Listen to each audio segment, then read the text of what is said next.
Hello all, and welcome to yet another installment of the University of Arkansas School of Art Visiting Artists Lecture Series. Before our esteemed colleague is introduced, I would like to take a moment to read the University of Arkansas's land acknowledgement. The indigenous history of the land of the University of Arkansas campus sits on goes back in time immemorial, and across that expanse of time, many successive groups have lived here and created sacred legacies in this area.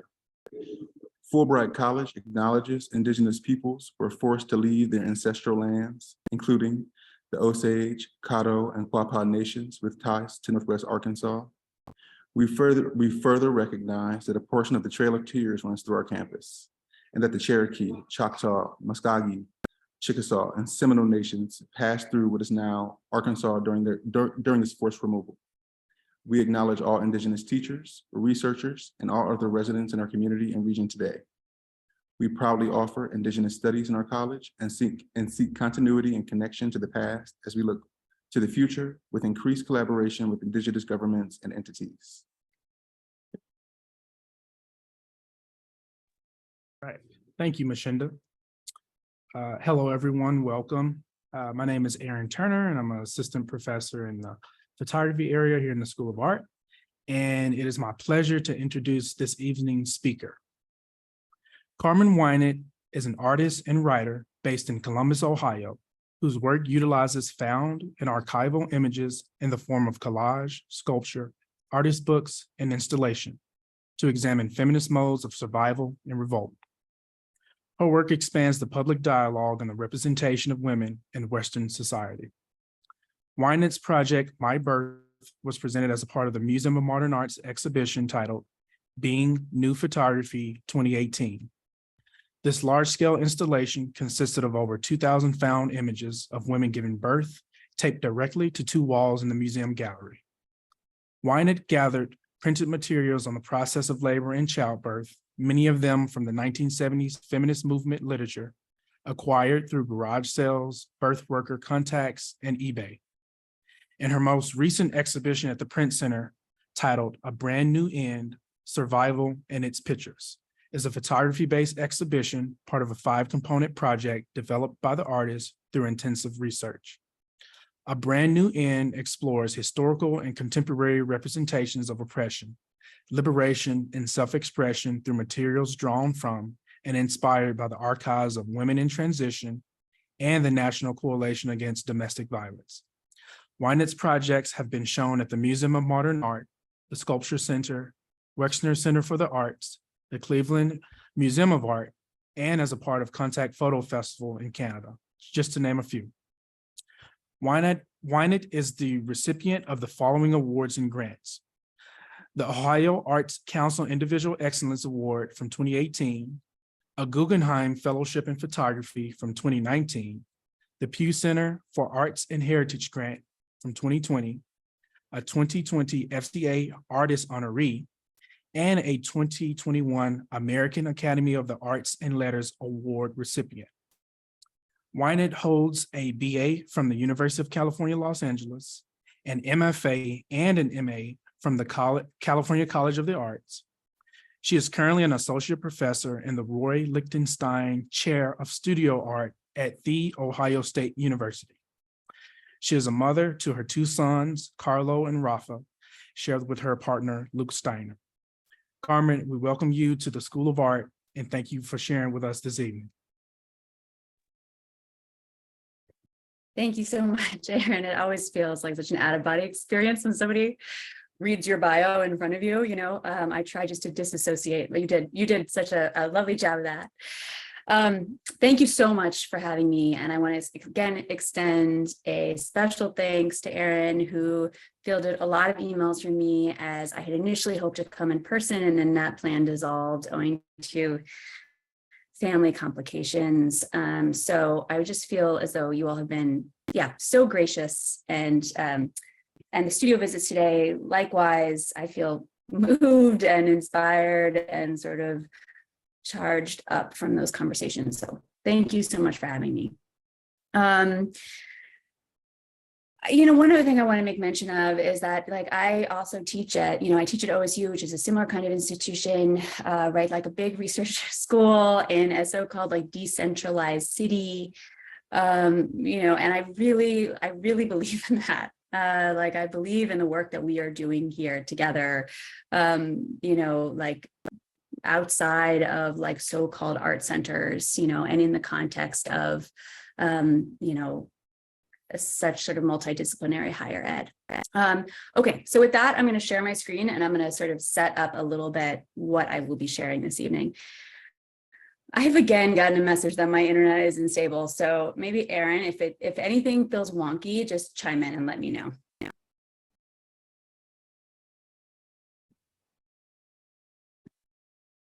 Okay, give me a minute here.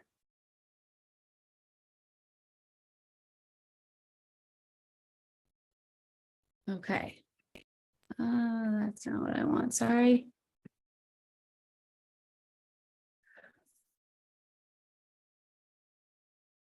Oh, that's not what I want either. Okay. I was just saying, as we prep for this, I've done this enough times, you think that I would be slicker at it. So I appreciate Aaron setting up that introduction. I tend to shuffle different projects as I get these opportunities, and it just so happens that two of the projects that Aaron mentioned, My Birth and A Brand New End, are two of the four projects that I will be talking about. So that was a really nice setup. I'm going to refer to my notes across this first project, and then beyond that point, I'm going to riff a little bit. I want to mention that this is in some ways a more conventional talk than I would often give. I try, when I am lucky enough to get an invitation like this, to trouble, sort of expectations and rhythms as it comes to what this is, which is a performance, right? And to sort of think about it as an extension of my work and my practice rather than a description or explanation of it. I think there's so much potential there for us as artists that we glaze over as it comes to all things language, right? Press releases and, catalog essays and artist talks and, artist statements and so forth. I think there's tremendous potential there, actually. But in this case, I am going to try to do something else, in large part because when I present that way, it's often on one project. And I think that there's a downside to that, which is that like it can be less generous for students. So for me, talking about 4 projects is a lot. So I'm going to try to move quickly. When and where I can, showing images of process, because for me too, and I spoke about this with a number of students today, experimental sort of impulse and yield is a huge part of how I work. It's something that I want to point to, sort of not only describe, but animate through the slides and sort of hold those up as being not just equally as important as the finished work, but in some sense, the finished work, right? Like every bit the work as, like the slick installation shots. The other thing I want to mention, and then I'll move my slide, I promise. Part of the reason I also resist presenting in this way, I know I'm qualifying it or disqualifying it, but it's because when I was an undergrad in particular, but also grad student, I would go to artist talks and I just felt like it just felt so slick, you know what I mean? Like all these finished presentation shots, and it's sort of like what is in the in-between, so I really want to think about the relationship between studio life and ultimate installations or whatever form your work takes, my work takes, and I want to think about work as life cycles, like as opposed to singular events, which for me is really like a feminist logic. Okay, so I've held you up long enough. I'm going to move into this, although there are some other ideas that I want to kind of use as through lines throughout the project. So Erin mentioned my birth. I've actually sort of resisted talking about this project for years, in large part because it was really visible, which was great, sort of interesting. And so I talked about it quite a lot, but in other ways, because, as work does, my own relationship to it changed over time. And I'm going to talk about that. And I want to be really not just like open, honest, and transparent about that, but I want to talk about that actually as like the engine of the work, right? Like all the ways in which you wrestle with it or it's imperfect. So I'm like forcing myself to talk about it tonight in some ways, even though I have a complicated relationship to this work because of the way that it yielded the projects that came after. As I mentioned, I really want to think about out loud and in public about the space between projects and how one project opens up space for the the sort of projects that follow. So as Erin mentioned, this was in a show at MoMA that happens every 2 years called New Photo, and I for this that particular year was the theme was being and sort of sentience and like maybe kind of these like the kind of thresholds of aliveness. And I had just given birth and I was pregnant again. I'd given birth a year before I was pregnant again. And I started collecting images already predating that invitation on labor and childbirth. And ultimately I collected, well, what went in the installation was 2,000 images, although over 2,000, although I collected certainly more and I continue to collect. Okay, so what I want to say about this is that, as Erin mentioned, these are collected specifically from feminist publications, with the idea being that I could be a kind of like, I could be acting in their continued service, right? Like that they were intended to be disseminated to women and, like people who were pregnant with, to give them information about their lives and bodies. So I sort of thought of myself as this kind of like continued ambassador to spread these as widely as possible. And as I mentioned, the sort of press project cracked open a few ongoing problems and idea sets in my work. So the first was just this, as I've talked about, sort of the potential to centralize an otherwise atomized archive, right? So like to bring all of these pieces together into one place when they hadn't existed in that way or had sort of existed maybe, largely underground. A second sort of outcome, and this isn't something I'd say it as an outcome rather than an aim, because it wasn't something that I necessarily was conscious of going in entirely, is making women's labor visible and worthy of attention, particularly in such a like paternalistic institution as the MoMA. A third was accounting for the failure of photography to describe our insides, like our sort of sensorial, like profoundly, almost phenomenological experiences. Like my first birth was 36 hours. Like I couldn't open my eyes for the last 6 hours of it. Like, what was that? What was that experience that was so agonizing and ecstatic, and like my frustration that how many images I collected or how many times I tried to iterate that experience photographically that I couldn't describe that. I'm moving through this project rather quickly because I'm going to use it as like a kind of setup, some of these ideas for the projects that followed. A fourth, and this has really been where the conversation has become centralized, was a pointing to the really the violent, I don't use that word metaphorically, but quite literally, omissions in the assembled archive, namely in this case, the lack of pictures of women of color, right? Not entire lack, but like they are profound minority, right? Pictorially in this work.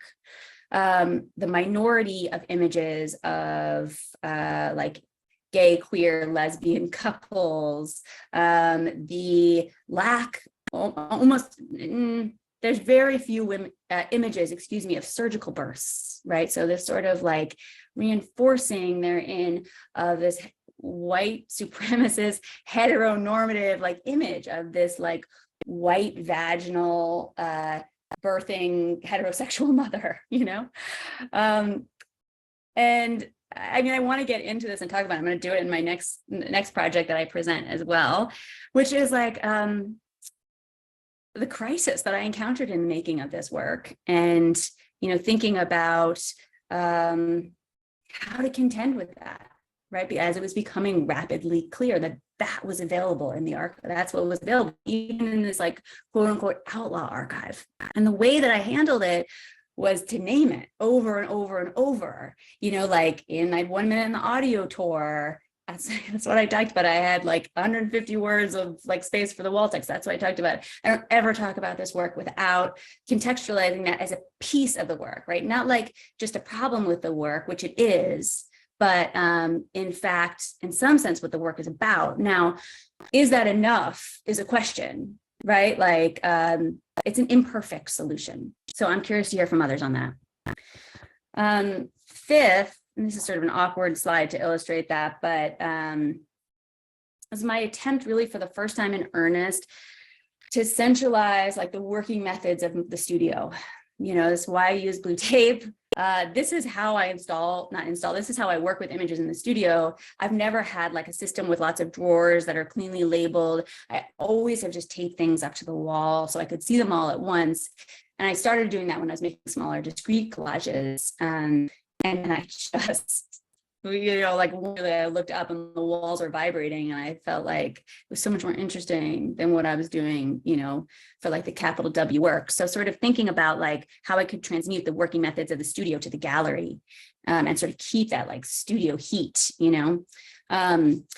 This is actually, so this is from, MoMA has a magazine called Magazine that's online, and they did a whole story on like the headache that was conserving this piece, because blue tape is positively unarchival, as naturally, these materials are going to be dust in 100 years. Although one thing they point out, which is really, I think, important and good for me to remind myself, is that like archival and unarchival are made up categories, like there's no binary there. It's like a continuum of how long, something can survive. And, I think that's like, I hear from students a lot, like that there's an anxiety around making that archival work. And so I think it's a good thing to reinforce. And then this was actually a conservator sent this to me, who I didn't know, these images from a conference in which MoMA presented my work as like a very profound challenge for them, in terms of, maintaining, and it probably will never be lent for that reason. And fifth, and I really want to like hone in on this, it's something that I don't talk about as much, but think about often. It's a sort of a big lesson that I took away. Lesson is not the right word, sort of a line of inquiry that I took away from this work, was my interest in making study of feminist care networks, feminist healthcare networks in this case, right? Through, like, as I mentioned, thousands of pictures that are taken and distributed in its service. This was really resonant for me. I think, like, before this work, I wasn't really able to name, to sort of build out this particular connection actually between family making and social movement building in my work, that those things should have such a profound relationship. And that's going to segue me into this next project. I hope that the transitions aren't too jagged, but there's no real way to smooth them out, except to say that I'm moving chronologically, which I usually try to resist, as I said. But here, the idea is to, like, really, like, deconstruct where projects come from, you know. So this is a good example of that. This is another work that, like, I sometimes resist talking about, if I'm being totally honest, because it elicits, understandably, reactions that are intense, and those conversations are really meaningful to have. But sometimes I feel intimidated by them. And so I have to, like, remind myself, like, no, actually, that's the work. That's the work, is, like, having the conversations, you know, and thinking about positions or mistakes you made or sort of potential in the work. So I'll unfold that a little bit. Directly following my birth, I got this invitation to make an artist book through Print and Matter Inc., which is an independent book publisher and store, artist bookstore in New York City. It's been around a long time. And artist books, I mean, books are a huge part of my practice, like, both that they come into the studio and then I kind of cannibalize them, and then they go out often, you know, then they're often made into new books. But books are so hard to talk about in PowerPoint presentations, so I usually don't, but I'm going to attempt that here in relation to my birth. So the title of this book is Notes on Fundamental Joy, Seeking the Elimination of Oppression Through the Social and Political Transformation of the Patriarchy That Otherwise Threatens to Bury Us. And it's centered on women's lands, which are separatist and often lesbian, feminist land collectives that were formed really all across the country, some in your state, but largely, like, kind of centralized in the West Coast, up and down the coast in the mid-1970s. And this book was an opportunity for me, coming off of my birth, to think about non-biological modes of kinship, right? Like, particularly as they relate to non-hierarchical feminist world building. So, like, for me, it seemed, I realize I often have to articulate the connection between these projects, but, like, for me, it made perfect sense. Like, I wanted to think about lateral family building, right? Not just, like, I have a child and now we belong to each other, but, like, how we find family in the world. And again, what that has to do with how we think about larger social coalitions, you know, in terms of, like, a kind of radical politics. So I'm going to follow this up with a few, like, researchy slides that I'll move through quickly. It's really hard to, like, do that in a sexy way in a presentation, but I want to briefly say that, like, the research here took me to lots of different places, to largely University of Oregon. I'm going to go back to that slide in a second. Their lesbian land collection, just incredible, one of a kind, really only of a kind. Archive like this, as well as human sexuality collection at Cornell. This is the only time this is the first time I had ever worked with institutional archives, which I had resisted. I'd, like, really prided myself on being, like, operating outside of, you know, of these institutions and even, like, smaller organizational archives, and just, like, assembling these outlaw archives. So I really had to learn how to do this. I have the slide in here just to illustrate that, like, I first learned about the lesbian lands, sometimes they're called dyke lands or women's lands, through this essay in the New Yorker in 2009. So it took, like, 10 years, you know. Sometimes this happens, like, it just, like, sits and stays with you, festers a little bit. And when I read this story, which was about the Van Dykes, which is a very particular group, nomadic, self-described nomadic, lesbian feminist separatists, but it was also about, like, this larger network, and it really shook something loose in me, or, like, help me name something that was there all along, right? Which so often is for us artists, which is like, like what is a world without patriarchy? Like, what does that look like? And is that possible to build? So this is really hard to illustrate. My brother is actually a historian, so he helped me through some of this. Like even looking at like, okay, the quantity here is 42.5 linear feet, 119 containers. And then this is the human sexuality collection at Cornell, like they're measuring in cubic feet. They don't say the number of containers, like trying to do this all remotely because I had just had my second kid and my other kid was 1, like I just couldn't travel, which I feel like is an important part to mention of all of this, which is like, what are the conditions of your life and your home life and your care work that's going on, like not as a subject, right? But as like an hourly reality. So you can see here, like at best, you'll get like a description, box 2, folder 6, erotic portraits, Judith Chicago, and you can only request a certain number of boxes, and maybe they're off-site, and maybe there's rules around how many reference photos can be made of those. So it's like, it was a steep learning curve.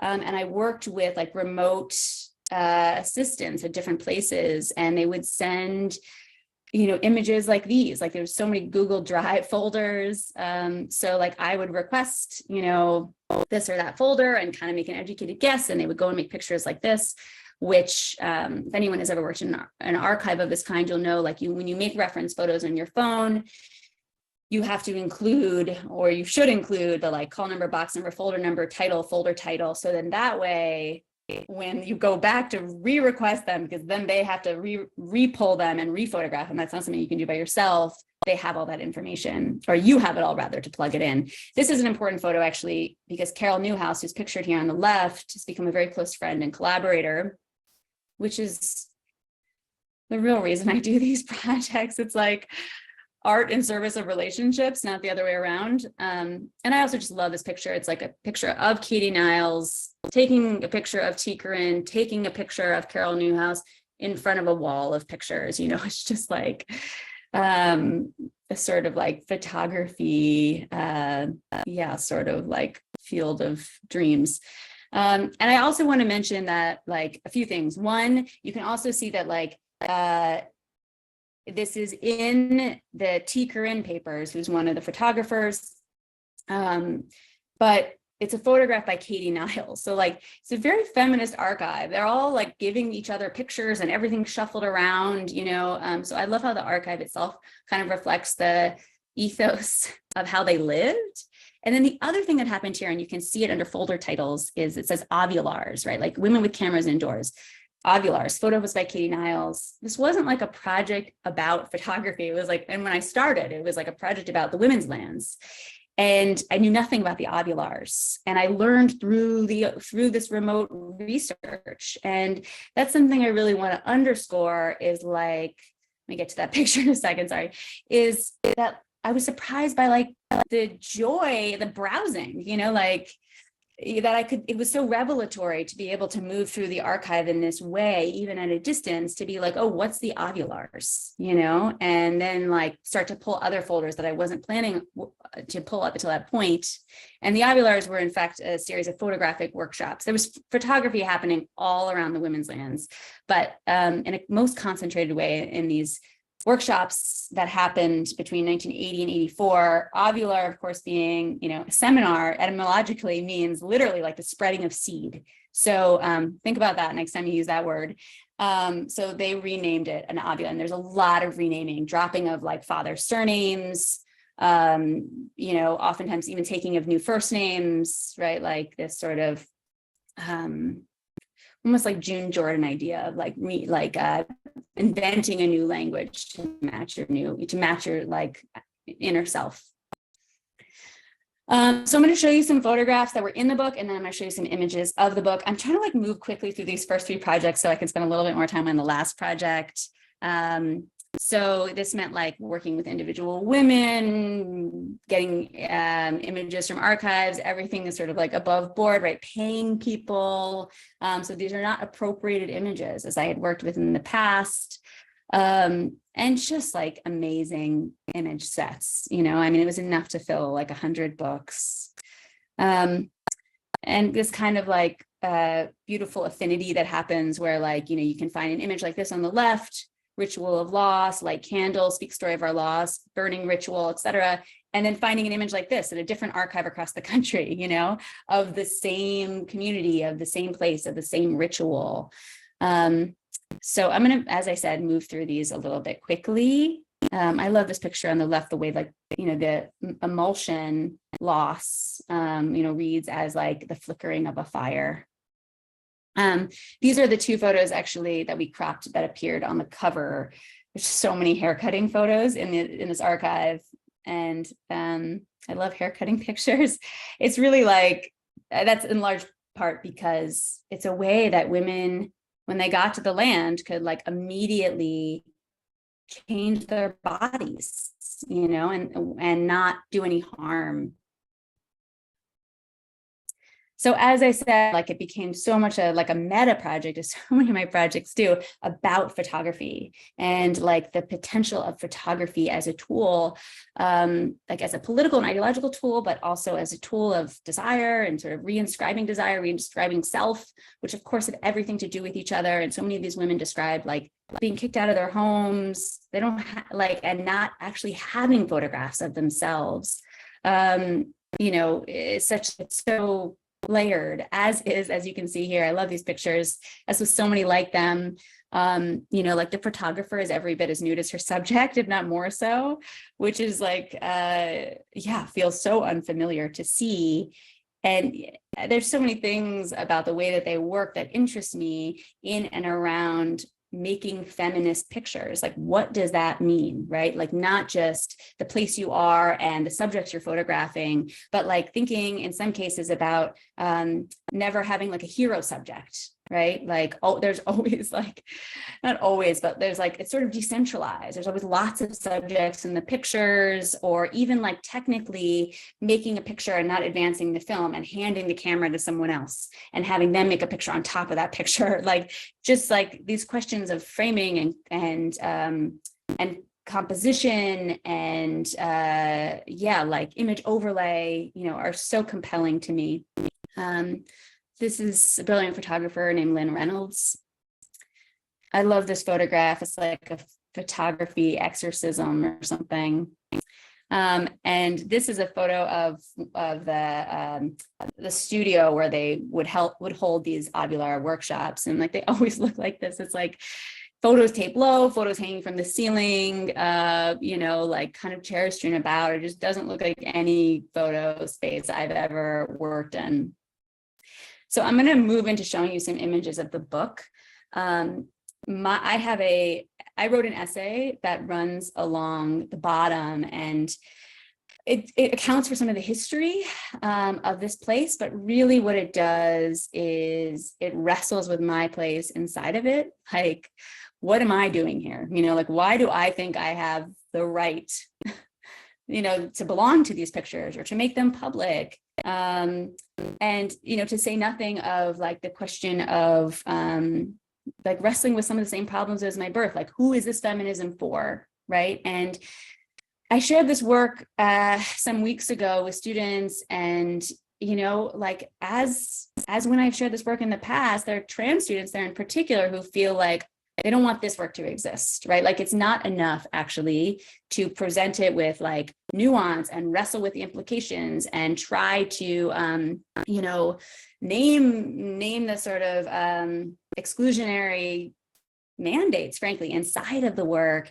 and, you know, pull out or sort of work to wrestle with it to like find it's like imaginatory potential, like that actually isn't adequate for them, you know, and there's no right or wrong here, but that feels really meaningful to mention. And it's something I think about all the time, like how not to do harm with my work is an ongoing question. And it's front of mind and helps determine the kinds of projects I make and don't make. But anyway, I don't want to spend too much time on this, although it resurfaces over and over, right? Like how to take risks in your work without doing harm. The other thing that you can see here is that the pages are semi-transparent. which was just so interesting design-wise to figure out, like, right, you're not just dealing with the spread now, you're also dealing with sort of recto and verso in terms of design problems and possibilities. And I was really thinking here about, like how to sort of make a book kind of come unstuck in time. It's like, I love books, and I also can't stand books because, as you can see with my birth, I'm interested in sort of exploding linear time and sequence, as is so often doled out in photography. And books are like the worst offenders because you can only move in one direction. Such sort of limited options in terms of the sequence and sort of timeline of the pictures. And so that was a way for me to even sort of make a nod to how sort of timelines run together and become something like a circle. And I should mention with the text too, along the bottom, like I'm always trying to figure out how image and text can work together. And I am always flummoxed by it. And really the only place that I've been able to do it in a way that feels like interesting for me, at least, and somewhat successful is in books. But that being said, like in books, I try to trouble the sort of image text hierarchy, right? Like where text serves as an explanation, as like, a caption for image. And so doing it this way allowed me to do that, right? Like it's discontinuous, it's broken up.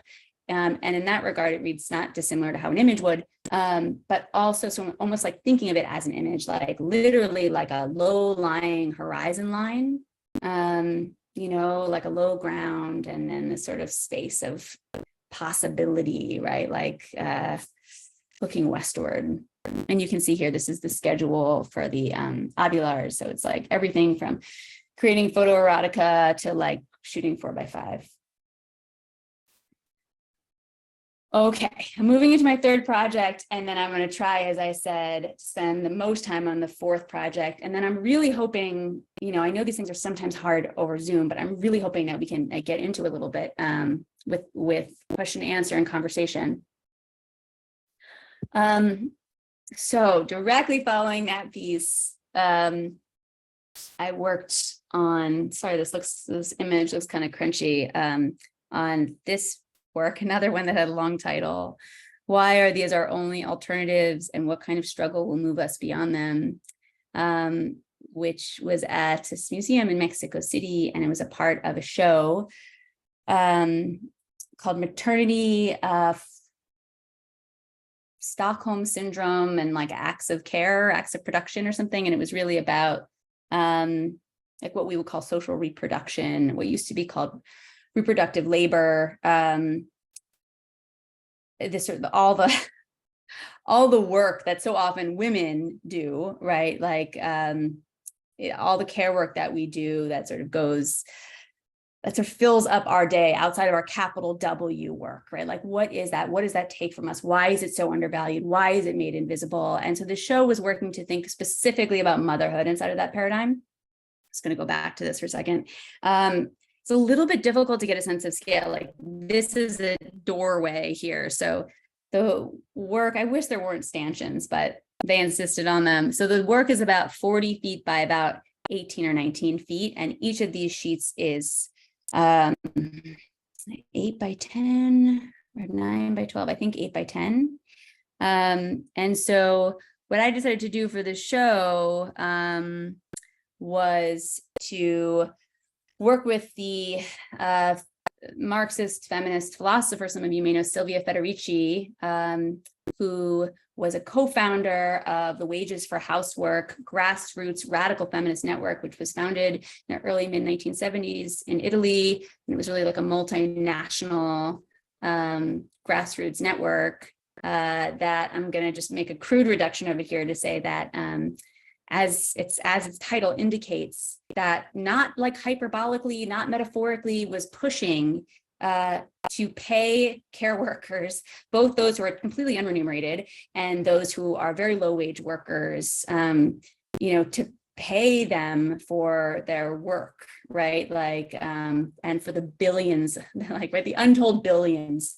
It's a really radical demand. It remains, right? It's actually more radical now, I think, than it even was in 1970s. And so Sylvia and her collaborator, Arlen Austin, sent me these scans that looked like these, and I printed them out. And I should say that the reason they had these scans is because her papers were in the process of being donated to Brown University, but they were not yet public.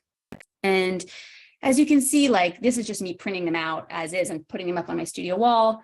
It's just like everything. It's like photographs of women in protest and in meetings, and it's their like recruitment material, and it's their own like internal reports. They're a pretty well organized and decentralized movement, and in that regard, I think like a real forebearer to movements like Occupy or even Black Lives Matter that like work to actively decentralize their leadership. So I got these. There's like thousands of them, and I didn't know what to do for it.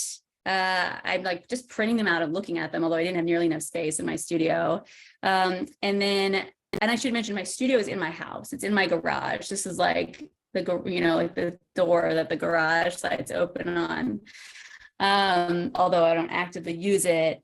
And so I spill over into like my kitchen table, and much to like the chagrin of my partner, who's also an artist. But there were one day, it doesn't usually work this way, but like one day my kids found the printouts, and these are not the drawings they made on them, but they like put stickers on them and did drawings. And this is early pandemic, so my kids were like kind of 3 and 4, 3 and 5, and it was just like, there's so few moments like this. I like, so it's a slog, but it was just like this incredibly like revelatory moment where I felt like I could make work in praxis, that like I wouldn't just be like describing a subject like care work, right? That like I could actually be illustrating, manifesting it through the work itself, right? Because it was the pandemic. I was constantly trying to do my work and watch my small kids. And how I was doing that was like, I was spreading out art supplies and like, we were, making things together. I tried to get them to draw on more printouts, but they were too freaked out by that. So instead, what I started doing was just collecting their work over the course of 1.5 years, and then making the printouts on top of that. This is actually Sylvia here. So you can see some examples of that.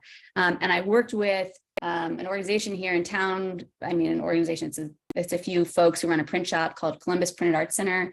And they were so game to just like run lots of things through their printer and see what happened, see if the gold leaf flaked off, see how like the crayon resist worked with the print on top of it. And it was just this sort of like amazing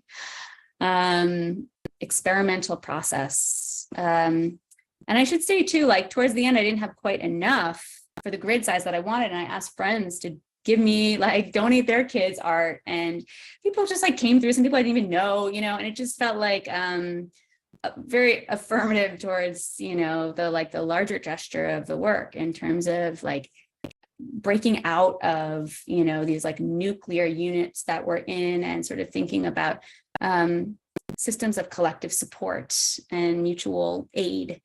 This is me laying the work out for the first time because I just could see it in small chunks on the floor to make an arrangement to send it to Mexico. I'm sorry that these look kind of low res. They did in my initial presentation, but I hope that some detail is coming through. So you can see, in fact, this is one of the original ones that my kids drew on. So you can see like sort of the difference between like what happens when you draw, on an image that's already printed out, and then just like the wildness, like down here, over here, of printing on like, so just not knowing how things will turn out. And after working, on such a research-oriented project, as with Notes on Fundamental Joy, it was just really exciting to just push material around and just to be reminded of what good artists kids are. You know what I mean? It's just like such wild, unself-consciousness and approach. So it was another way for me to think about, like all these constituent pieces too, making one work in sum. And the images are from Mexico, United States, Canada, and Italy. And I love, like, as you can probably tell, I love like the possibility of like making an artwork that's 40 feet wide and just like shipping it in a shoebox. Like there's something that I feel like is very like punk about that is like how, whatever, that's like that's sort of how I don't know, there's something like so unpretentious about it, like I love that feeling when I show up at a museum and they're like, where's the work? And I'm like, it's right here in my hands, folded down to nothing. Okay, so that brings me to my last project, which, as I said, maybe I'll spend a little marginally more time on, although not much. Erin mentioned this project briefly, A Brand New End, Survival and Its Pictures. At the Print Center in Philadelphia, I had gotten this grant, which really made this project possible, through the Pew Arts and Heritage Center in Philly. And it was just like, I've never gotten a grant like that. It was like a tremendous amount of money that allowed us to, first of all, stretch it out for longer, but also in ways I'm going to talk about, like make a book, a series of, public programs, a public art component, as well as the exhibition. So how do I set this up? As you can probably tell, I've turned over and over towards like the prospect of feminist joy and, like, dare I even say, feminist utopia. And this project, I don't know that I fully was prepared for the terror in this project. Although in ways that I'm going to talk about, of course, like anywhere there's feminists, there's joy, so that was inside of it too. But this was a project about domestic violence. It really started about domestic violence organizations, support and advocacy organizations, but it really became about, surprise, surprise, like the care workers. And it became about the women themselves. And they really are almost all women who do this work, who make these places go. So there's 3 galleries, and I'm going to run through sort of each one, although some of them in parts. So this was the first and sort of biggest gallery. And I'm going to come back to what's in the middle here and start with these 2 walls.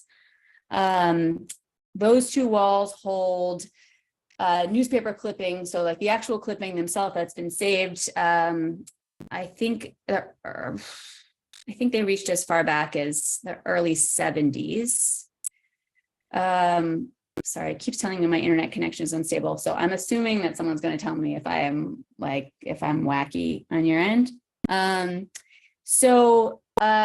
organization I visited for this project, there ended up being 2 primary organizations, NCADV in Denver and Women in Transition in Philadelphia, had a collection of newspaper clippings that they'd saved. And it was like this, it was almost like they'd been talking to each other. It's like they all somehow knew that was the thing to save. And this is not like a kind of organization that has an archive, right? Because usually if you're an organization that's focused on keeping people alive, that is your priority, right? Not like creating some like well-organized archive for, like posterity. So I was really lucky to come into these 2 organizations in particular that had saved so much material. And moreover, were really willing to work with me. And I'm going to talk about that in a minute. But first, I'm getting ahead of myself. First, I just want to point out that, as you can see here, each of these is on a letter-sized piece of paper. And the reason for that is when I encounter this material, it's like all in banker's boxes, like legal boxes. And almost all of it was taped directly to, printer paper or, manila paper that, go through the printer. There's a lot of purple paper because that's the color of domestic violence awareness. And the reason they do that, obviously, is like so they can slot it into legal boxes and it won't get all crunched up at the bottom, right? So like, I want to make mention of this, how important it is for me in working this way to like pay attention to the logic systems that are already in place and not just the, you know, the sort of like capital M material. So you can see here that each clipping, there's over 500 clippings. Some of them I attached to myself that were free floating. Were on a different, you know, piece of paper and then were held in place by a single sheet of glass or flush to the wall. Lots of OJ clippings, as you might imagine, which sort of had me reckoning with, I don't know how old you all are, but I was in middle school, sort of, you know, with the, how I encountered that in the first place, right, as such a sensation, and actually what happened there, as silly as that, obvious as that sounds. The second room was like a kind of dark projection space. In fact, it's darker than what these images hold. And this is like just to demonstrate, you know, like, you know, slide boxes and, you know, what it looks like to come into this stuff. And the rubber bands are all like snapping the minute you touch them and so forth. They haven't been opened in a really long time. And there were 7 projectors going here on like auto rotation. And I have a video of it in a moment, but I'm first going to say that like there was a combination of material of almost all found material of, you know, like whether it's like women like finishing a role, you know, like by photographing themselves or, you know, workshops, conferences, after parties, like PSAs for TV that were made into photographs that were made into, made into 35mm slides. And then these photographs of t-shirts here are photographs that we made and folded into the slideshow. And I'm going to talk about those in a minute. First, I'm going to show this just 30-second clip to sort of show the, you know, the pace at which things were turning over. I love working with slides. Like I don't do it that often, but, you know, because I'm so interested in working with the primary object, it allows me to do that, to do just that, right? But like to not be limited to, you know, 4x6 to, you know, maybe 11x14, right? I can blow the thing up, but still be sort of using its original source and play with color, you know, in ways that don't otherwise appear in the exhibition. Here I am and is a picture of the NCADV, which is a national umbrella organization, archive in Denver. I mean, it's, you know, it's a storage unit with like 150 boxes stacked 8 high. I mean, it's like, first of all, just like getting to this point, you know, where like I can show up in Denver and they can hand me a key and just trust me to do this by myself, you know, just like requires a lot of trust building and a demonstration of like mutuality and reciprocity, that I'm not just going to be like an artist coming in and grabbing what I want. You know, it's like, what do they need? They need like images, you know, high-res images. Like for their materials, like, great, I'll get them that, you know, like they want to know what's there because no one's been there for 5 years. Like, okay, we'll talk about it together. Or like, we're now in the process, even though the project is technically like resolved or over, like the relationships don't end, you know? So we're now in the process of, I'm applying for grants to try to get some of the material digitized or to place it in an archive like the Denver Public Library, these kinds of things, because it's sitting here and it's like this incredible wealth of material. So that's like, it's so much harder to talk about that or illustrate it in a PowerPoint, but more and more that has become the focal point of the work, is like, as I said, thinking about how the work can yield these relationships and sort of not the other way around. You know, pictures are like mostly loose or maybe in envelopes, you know, so like material like this came from a box like this.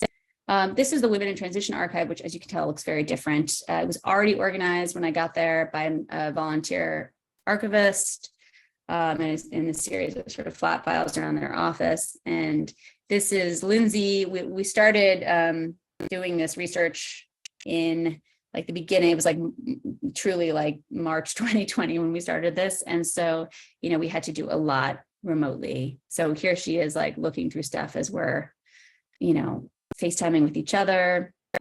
And for that reason too, you'll recognize this from sort of format of research and exchange from the book project. It's very similar, right? Like we made so many scans and photographs and so many like folders of material, in part to get a sense of what was there, and in a part because we knew that a book would be coming.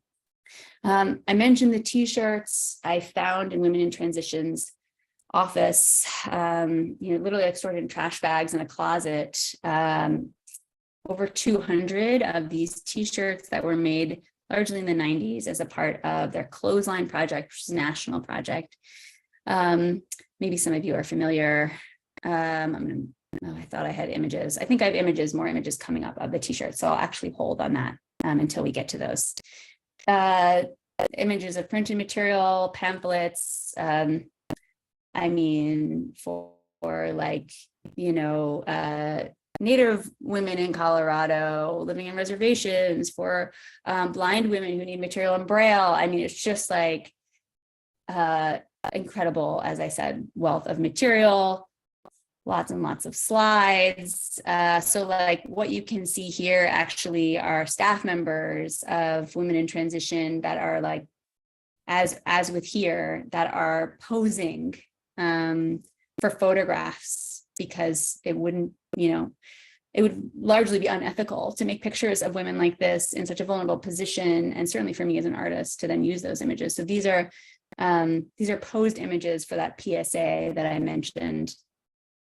I'm coming to the end here, so I have a few more slides, and I sort of put these towards the end because I think I still struggle to talk about, this actually came up today in a number of studio visits, is like, how evident should the hand of the maker be, right? Like, how visible should I be inside of all of this? I have a desire just to disappear and have a very light touch and be like an ambassador of the work. In fact, I used to describe it as like interventions into the work, but now I really think of it as like almost like animations of it, like not even something as like heavy as an intervention. And I pushed myself here a little bit to contend with the archive, as, I don't want to say like, as it's not as if the other way is not as an artist. It's just like a sort of a different facet of my art practice, I guess. So what you can see here on the right came from these images, or this process on the left. This is my office at school, and I have these big windows. And I basically like blanched construction paper for a year. Actually, initially I had a different plan for them, but the idea was to really like create a kind of visual rhyme with the childcare centers. And so many of these places are feminist organizations. So of course they have childcare centers, in like shelters and rape crisis centers, and especially in like DD organizations, and like all the construction paper that they have up in the window. And I ended up doing, you might remember from that image where I laid out some of the photos from the box, that there were these two seascapes, one at day and one at night. And they were just in an envelope titled Survivor's Trip to the Sea. And it was the first thing you saw actually when you came in the exhibition, like a way to point to, maybe not so dissimilar to this like low-lying ground, and with my text in the book, like this sort of like space of infinite possibility and beauty, and also sort of almost like two eyes or two apertures. This work was large. It was like maybe 5 feet high, and for it I borrowed the actual what they call job cards. So in Women Editions workshops, they did this particular workshop for many decades that was like a pathway to financial independence workshop, because of course like abusers coerce and manipulate and control through like creating a financially dependent partner. So in sort of giving women this training. And the way that they did that was actually found like appropriated photographs, of like, right, like you can see like flight attendant or mail carrier, dentist, zookeeper, these kinds of things. And it was actually a game. So you would like mix and match these cards with blue cards that had like salary range and benefits, and red cards that had a description of the job. And I just like love that, kind of cuts to the heart of it, like images that teach like really practically, and then sort of me like appropriated images felt really appropriate. Sorry for the alliteration there. I'm going to come back to this slide and say that the other important part of the show for me was that there be takeaway material, and that ended up being these power control wheels, which if you've ever stepped foot in like rape crisis center, sometimes like a homeless shelter, a DV organization, it's like one of the first tools that they'll give you, just printouts. And it's probably the most ubiquitous. And so we made these, it's a little hard to tell, but these are like inlaid. There were 250 inlaid in each corner, and they were risograph prints, and they were to be taken.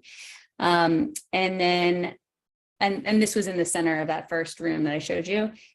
And there are about 30 plants, as you can see on this table. And that was really like a nod to just what I had noticed. Like nobody, people don't like tell you these things like that. It's a strategy. It's just like every DV organization I've seen has lots and lots of plants, because plants are vital and alive and making air and growing. And that seemed really important to have in the show. And then I just had this in as like a nod to, these were, just my own pictures from doing this research.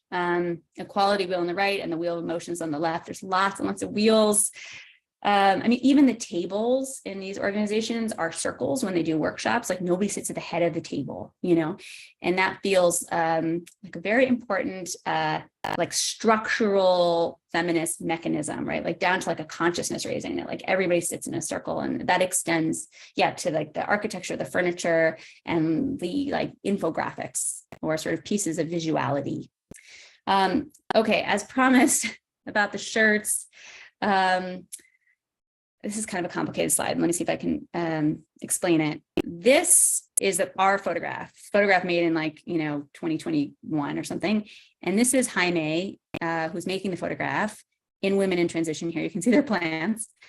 And we based that sort of decision to photograph shirts that way based on these three that you can see. Hopefully you can see my cursor on the top left, bottom left, and sort of middle here. Those are all photographs in the 90s. And they were the only photographs that I could find documenting the shirts.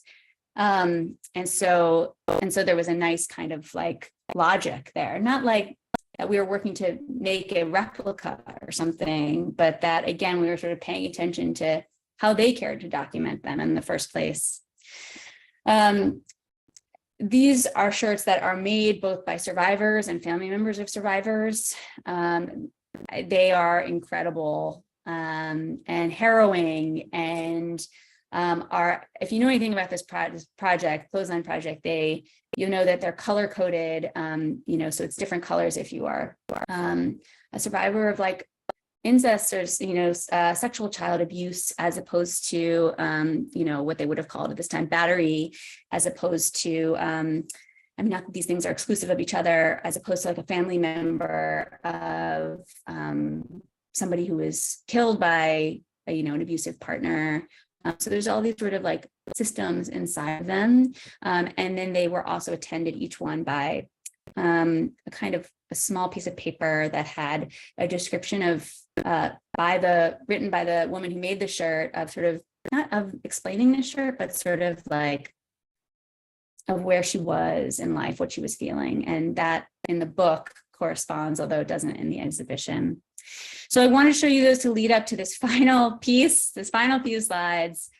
No idea how I'm doing on time, so hopefully I'm not way over, of how this lived around the city. So here you can see, oh yeah, I included this slide to show you that first we made them on against seamless, actually, and that was like all wrong. It felt so slick and commercial. And so this was then like how this shirt was rephotographed, and then that was how it ended up in the bus shelter.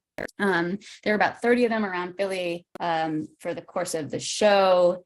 We actually had like a kind of a struggle with the company who controls this called Intersection. We wanted to just put the image and then the hotline information for women in transition. Again, sort of thinking about like, how can art be serviceable? Can art be serviceable? You know, both in terms of like the women making these shirts and what that does, and then also in terms of like the person passing by. But Intersection said that we had to be selling something. So it was extended back and forth, and we ended up putting like the name of the show and the exhibition run. So in the end, it felt like the sort of the most and the least successful. Like I love that they were in the city, but I didn't love how they read as like an advertisement for the show. So, you know, hopefully they did their work a little bit on their own. And then, you know, the other part I'm not mentioning is like the extensive public programs, because we deliberately did not photograph those, but like everything from like art workshops to, you know, self-defense workshops, both like, you know, in DV spaces and in the art space. I only have one slide to illustrate the book because I knew I was going to be long by the time I get here. But the book just came out and it has like 750 documents, a lot of documents we couldn't get into the show.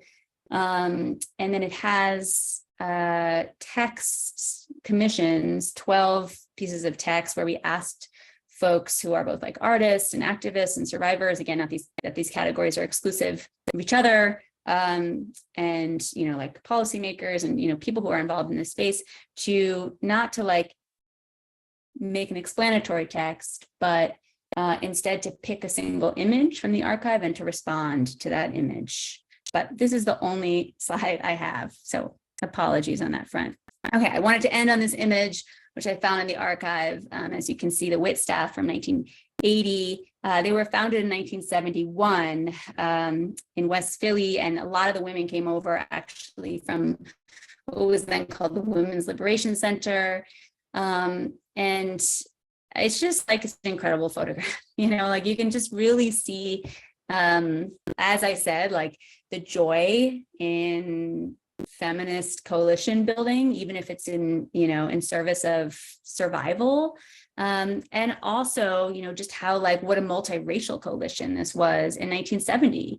And, you know, I found that like it's really in certain areas, as with domestic violence, intimate partner violence and divorce, and to a certain extent reproductive justice, where those coalitions were like so intersectional across class, you know, across like identity position. And so many of these women are still alive today. And it feels to have them come to the show, actually, as well as the survivors and other folks who were involved in, you know, in these sort of soft collaborations, and have them feel affirmed by it. I mean, like, my God, I think I really put so much of a distance between myself and the work as I was making it, particularly the newspaper clippings, which many of them in Philly came from something called the Women's Death Panel. And after that, like after I had made those encounters with these people in this space, and they felt affirmed by the work, I just started I went back to my hotel room and I just started weeping, and I wept for like a week. I think I didn't realize like how much I had built up a wall in order to make this work. And there was something about those kinds of encounters in particular. It was a relief, but it was also like somehow it unlocked something that like the wall came crashing down. And I was able to try to wrap my head around actually the number of women and marginalized people who were like murdered and tortured and put through such hell, you know, and it's still hard to talk about, actually. So I will end there before I unravel in front of a lot of people. Okay, so I'm going to stop sharing, and I really welcome your questions and comments of all kinds. Alrighty, thank you, Carmen, for such a compelling lecture. And now we're gonna turn our attention to the questions in the chat. Okay. First question, Dr. Winant, thank you for your time. This person is not available for their answer, but they still wanted to ask the question. They wanted to know, how do you physically handle the material you find upsetting? I read an article on a brand new end and you said you disassociated. I guess I'm asking, how do you find joy in the project? How do you push through? Yeah. I mean, I hope not to be too much of a broken record here. I'm gonna say maybe a few things over, but first of all, as I said, I think I've actively avoided looking this in the face. You know, I've sort of gone around it and how I've sought out projects, and so I don't know actually that I have a lot of experience in doing that.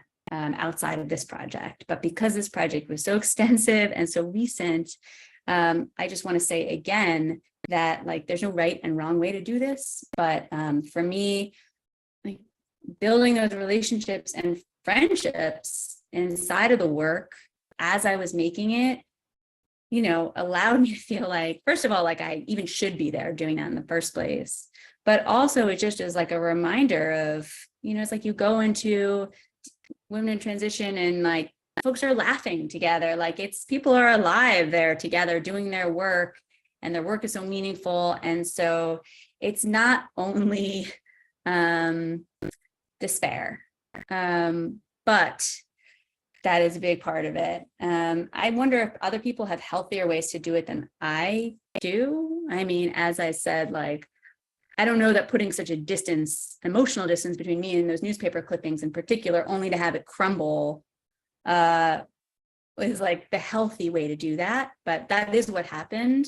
And again, I will insist, I'll like scream it from the rooftops that there's no feminist project that's not joyful in some way. I think that's like how the movement, any movement, you know, sustains and replicates itself.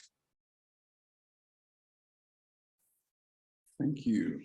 Next question. Was it hard giving birth to two blessings and yet worth it? I've never gotten that question before.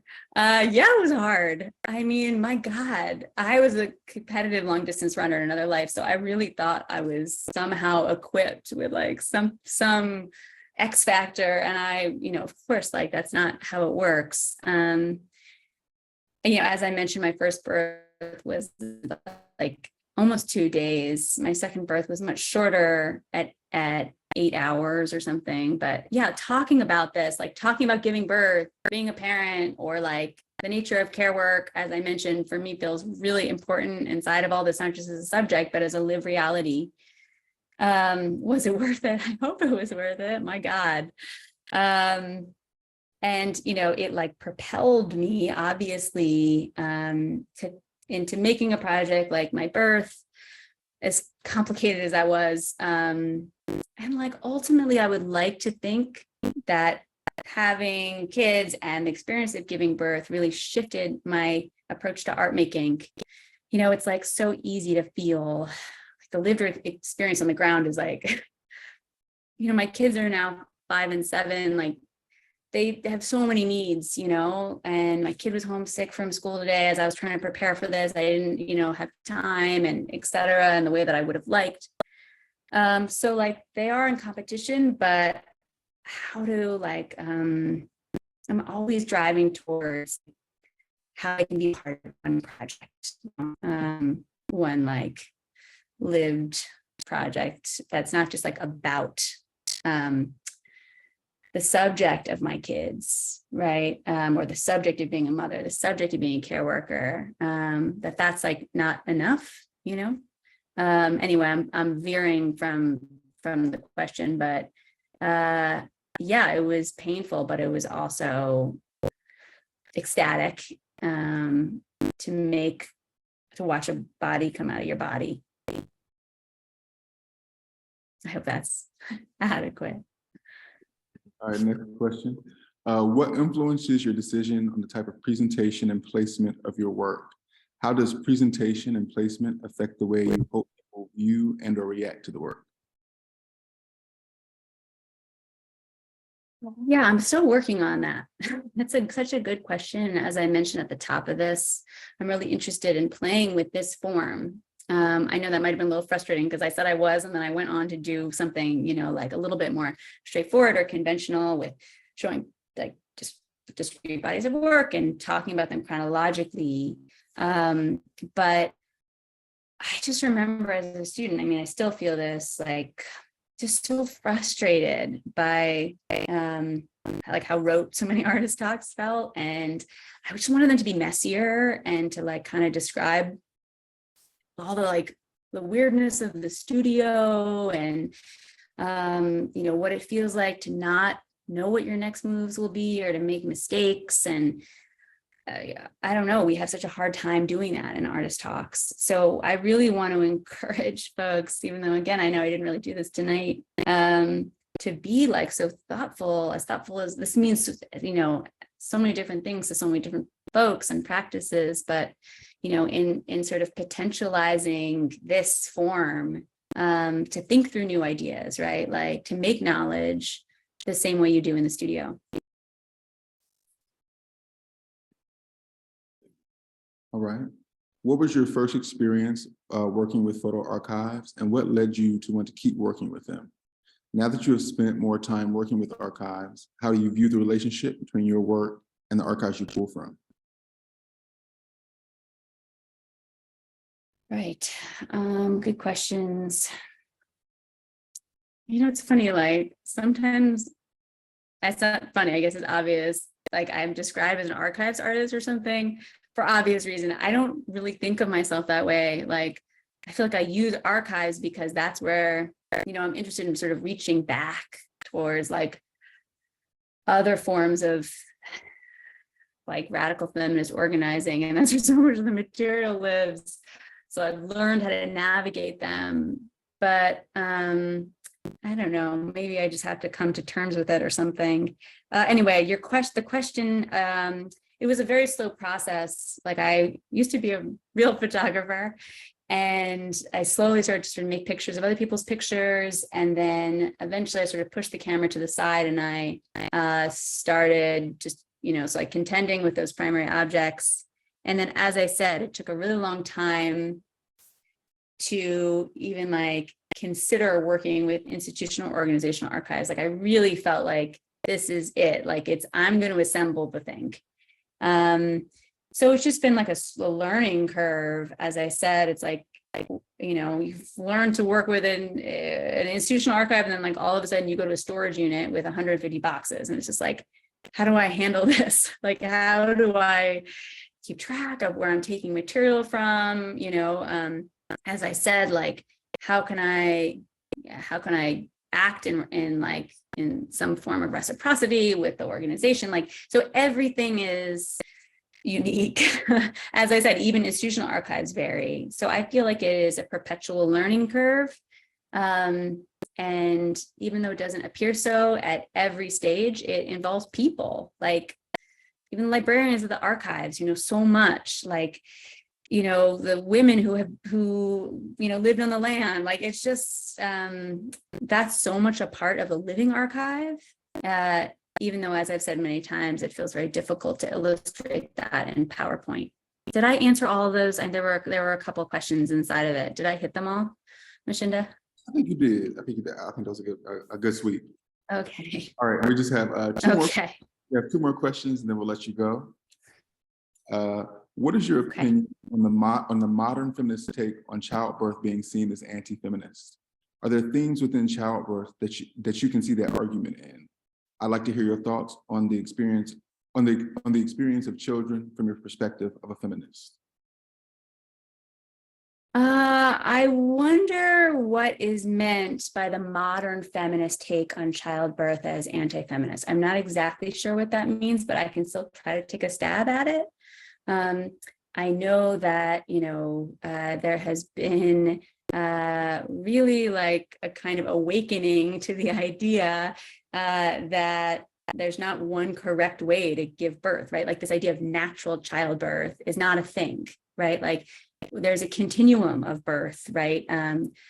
You know, from vaginal birth, surgical birth, stillbirth, right? Like that every experience is valid is so hard. It's so hard to like disentangle our own speaking for myself, my own like internalized misogyny, frankly, you know, about like what is real or what is less than, you know. So I would say just for starters that it feels important for me to be so inclusive, you know, as it comes to like the experience of childbirth and all that follows.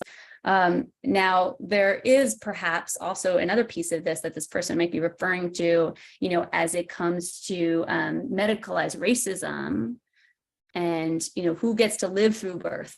Like I'm talking babies, mothers, you know, and the rate at which Black babies and Black mothers and Indigenous mothers and, you know, like, frankly, all demographics outside of white and Asian women die because they're not being taken seriously by their doctors, right? Like in their prenatal care and in their births. It's interesting, actually, when my birth was up, the installation, some of you may be familiar with this because it got quite a lot of attention, rightly. Latoya Ruby Frazier photographed Black doula in, I think, New Orleans, but someone could correct me if I'm wrong about this, and talked about like the importance of birth support. Like that's not just midwives and doctors, right? And like medical workers, but, you know, like having someone there who can advocate for you and rub your back in a certain way if you're, you know, like if your baby's in a certain position, and like how important that is as a part of this network.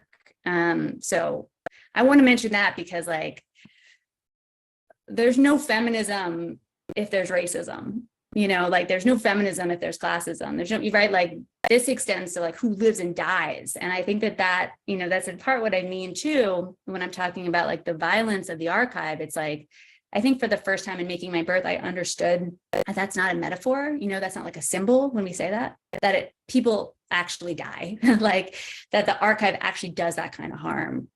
So those are maybe two really different kinds of answers, but I'm hoping that maybe if that person wants to follow up in chat, if they mean something else, I'd be happy to follow up on that. All right, just one more question here. They would like to thank you for your time and work. I'm trying to connect my photography and my sculpture background together, and it's been a struggle. How do you choose your materials?